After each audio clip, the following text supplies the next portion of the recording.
When my ancestors want something, I just give it to them, regardless of the season. This misconception that you are supposed to give up what you believe traditionally, give up your traditional practices for the sake of any secular religion just baffles me. I mean, the premise of religion is that God made us who we are as Garifuna people, and He gave us the free will and the mind to believe in and practice our Garifuna ways. Most Garifuna nowadays do not even remember the traditional practices of rubbing the baby girl's nose, molding, shaping the newborn's head, or squeezing the milk out of the nipple ducts of both the male and female babies so they don't develop large breasts as teenagers or adults.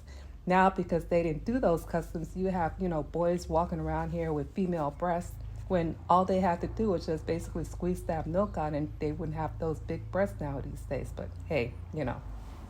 Amazing, amazing traditions. And now that I think about how certain traditions are now supposed to be observed or done during Lent, that it's very difficult because it takes away from, I guess, the way you grew up.